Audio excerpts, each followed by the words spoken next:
Hello friends, आजच्या video session मध्ये आपण पाहणार आहोत इयत्ता 8वी इतिहास पाठ 7वा असहकार चळवळ या प्रकरणाचा आज आपण या ठिकाणी संपूर्ण स्वाध्याय पाहणार आहोत।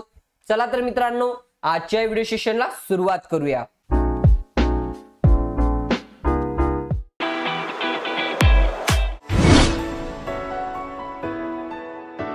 अभ्यास तुमचा साथ आमची स्टडी विथ संदीप सर या आपल्या YouTube चॅनल मध्ये मी आपल्या सर्वांचं स्वागत करतो। मित्रांनो, तुम्ही जर आपल्या YouTube चॅनलवर नवीन असाल तर आपल्या YouTube चॅनलला सबस्क्राइब करून सोबतच बाजूच्या बेल आयकॉनला क्लिक करून ऑल नोटिफिकेशन ऑन करा, जेणेकरून आपल्या नवनवीन स्वाध्यायाची नोटिफिकेशन तुमच्यापर्यंत पोहोचत राहील। बघा मित्रांनो, या ठिकाणी पहिला प्रश्न आपल्याला दिलेला आहे, तो म्हणजे दिलेल्या पर्यायांपैकी योग्य पर्याय निवडून विधाने पुन्हा लिहा। या ठिकाणी पहिलं विधान दिलेलं आहे ते म्हणजे गांधीजींनी आपल्या कार्याची सुरुवात डॉट डॉट या देशातून केली। या ठिकाणी आपले ऑप्शन आहेत किंवा पर्याय आहेत मित्रांनो। पर्याय अ आहे भारत, पर्याय ब आहे इंग्लंड, पर्याय क आहे दक्षिण आफ्रिका, पर्याय ड आहे म्यानमार। या ठिकाणी बघा मित्रांनो, काही योग्य पर्याय येणार आहे मित्रांनो या ठिकाणी, तो म्हणजे गांधीजींनी आपल्या कार्याची सुरुवात दक्षिण आफ्रिका या देशातून केली। म्हणजे या ठिकाणी आपले ऑप्शन किंवा पर्याय क हे अगदी बरोबर असणार आहे। चला मित्रांनो, पाहूया पुढील विधान। या ठिकाणी पुढील विधान दिलेले आहे ते म्हणजे शेतकऱ्यांनी डॉट डॉट जिल्ह्यात सारा बंदीची चळवळ सुरू केली। या ठिकाणी आपले पर्याय आहेत मित्रांनो। पर्याय अ आहे गोरखपूर, पर्याय ब आहे खेडा, पर्याय क आहे सोलापूर, पर्याय ड आहे अमरावती। या ठिकाणी बघा मित्रांनो, योग्य पर्याय येणार आहे तो म्हणजे शेतकऱ्यांनी खेडा जिल्ह्यात सारा बंदीची चळवळ सुरू केली। म्हणजे या ठिकाणी पर्याय ब हा अगदी बरोबर असणार आहे। चला मित्रांनो, पाहूया पुढील विधान। जालियनवाला बाग हत्याकांडचा निषेध म्हणून रवींद्रनाथ टागोरांनी सरकारने दिलेल्या डॉट डॉट या किताबाचा त्याग केला। या ठिकाणी आपले पर्याय आहेत मित्रांनो। पर्याय अ आहे लॉर्ड, पर्याय ब आहे सर, पर्याय क आहे राव बहादूर, पर्याय ड आहे रावसाहेब।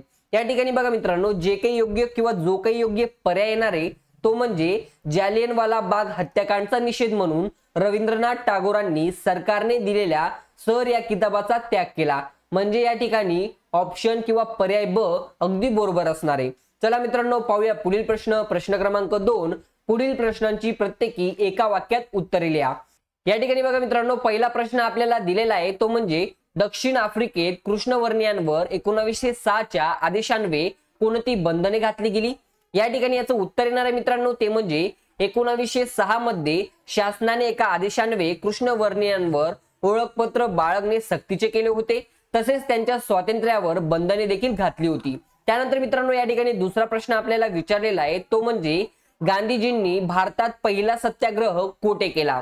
या ठिकाणी याचं उत्तर येणार आहे मित्रांनो, ते म्हणजे गांधीजींनी भारतात पहिला सत्याग्रह हा बिहारच्या चंपारण्य भागात केला होता। चला मित्रांनो, पाहूया तिसरा प्रश्न। या ठिकाणी तिसरा प्रश्न आपल्याला विचारलेला आहे तो म्हणजे जालियनवाला बागेत गोळीबारचा आदेश देणारा अधिकारी कोण होता।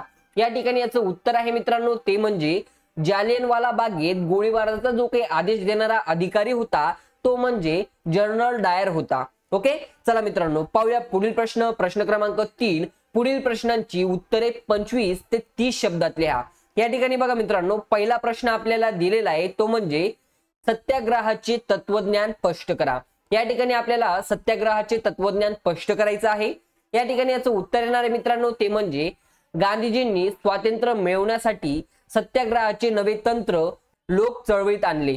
सत्याग्रह म्हणजे सत्याचा, न्यायाचा आग्रह धरणे, अन्याय करणाऱ्या व्यक्तीला संयमाने व अहिंसेच्या मार्गाने सत्य व न्याय यांची जाणीव करून देणे व त्यांचे मत परिवर्तन करणे हे सत्याग्रहाचे उद्दिष्ट होते। सत्याग्रह करणाऱ्या व्यक्तीने हिंसा व असत्य यांचा वापर करता कामा नये अशी गांधीजींची शिकवण होती। ओके, चला मित्रांनो, पाहूया पुढील प्रश्न। स्वराज्य पक्षाची स्थापना का करण्यात आली। या ठिकाणी याचं उत्तर आहे मित्रांनो, ते म्हणजे राष्ट्रीय सभेतील अनेक नेत्यांना स्वातंत्र्यासाठी सरकारी कायदेमंडळात प्रवेश करणे गरजेचे वाटले।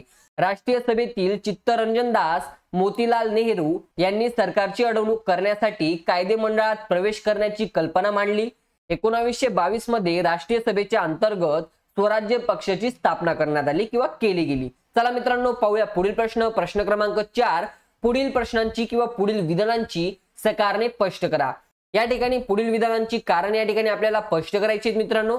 बघा मित्रांनो, या ठिकाणी पहिलं विधान आपल्याला दिलेलं आहे ते म्हणजे रौलट कायद्याला भारतीय जनतेने विरोध केला। या ठिकाणी याचं उत्तर आहे मित्रांनो ते म्हणजे रौलट कायद्याला भारतीय जनतेने विरोध केला, कारण या कायद्यान्वये कोणत्याही भारतीयाला विना चौकशी अटक करणे, न्यायालयात खटला न भरता तुरुंगात डांबण्याचा अधिकार सरकारला देण्यात आला। या कायद्याने दिलेल्या शिक्षेविरुद्ध अपील करायला मनाई करण्यात आली। या कायद्यामुळे भारतीयांच्या मनात तीव्र असंतोष निर्माण झाला। भारतीयांनी या कायद्याला काळा कायदा असे संबोधले। 6 एप्रिल 1919 मध्ये रौलट कायद्याला विरोध करण्यासाठी देशव्यापी हरताल पाळण्याचे आवाहन करण्यात आले। पहा मित्रांनो, या ठिकाणी पुढील विधान आपल्याला दिलेलं आहे ते म्हणजे गांधीजींनी असहकार चळवळ स्थगित केली। या ठिकाणी याचं कारण येणार आहे मित्रांनो ते म्हणजे गांधीजींनी असहकार चळवळ स्थगित केली, कारण उत्तर प्रदेशात गोरखपूर जिल्ह्यातील चौरी चौरा येथे फेब्रुवारी 1922 मध्ये शांततापूर्ण मिरवणुकीवर पोलिसांनी गोळीबार केली।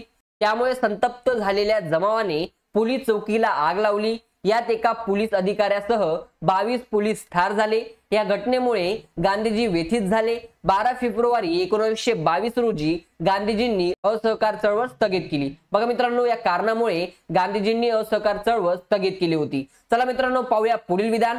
या ठिकाणी पुढील विधान आपल्याला दिलेलं आहे ते म्हणजे भारतीयांनी सायमन कमिशनवर बहिष्कार टाकला किंवा बहिष्कार घातला।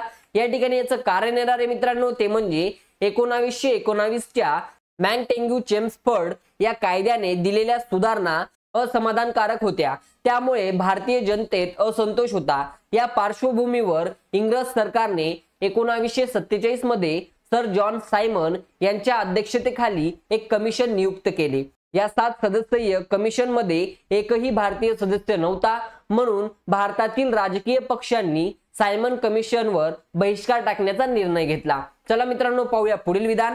भारतात खिलाफत चळवळ सुरू करण्यात आली। या ठिकाणी याचं कारण आहे मित्रांनो ते म्हणजे खलिफाला पाठिंबा देण्यासाठी भारतीय मुसलमानांनी जी चळवळ सुरू केली तिला या ठिकाणी खिलाफत चळवळ असे म्हणतात। हिंदू मुस्लिम ऐक्यावर आधारित राष्ट्रीय चळवळ सुरू केली तरच सरकार निश्चित वटणीवर येईल असे गांधीजींना वाटू लागले। त्यामुळे गांधीजींनी खिलाफत चळवळीला पाठिंबा दिला। सरकारशी असहकार करण्याचा गांधीजींचा प्रस्ताव खिलाफत कमिटीने मान्य केला। या काळात हिंदू मुस्लिम ऐक्य विशेष दिसून आले। बघा मित्रांनो, या ठिकाणी जो काही आपला आजचा प्रकरणाचा स्वाध्याय होता असहकार चळवळ, या प्रकरणाचा आज आपण या ठिकाणी संपूर्ण स्वाध्याय कंप्लीट केलेला आहे। तुम्हाला व्हिडिओ कसा वाटला एकदा कमेंट्स करून सांगायचंय। व्हिडिओ आवडल्यास लाईक शेअर सबस्क्राईब नक्कीच करा। Thanks for watching this video friends.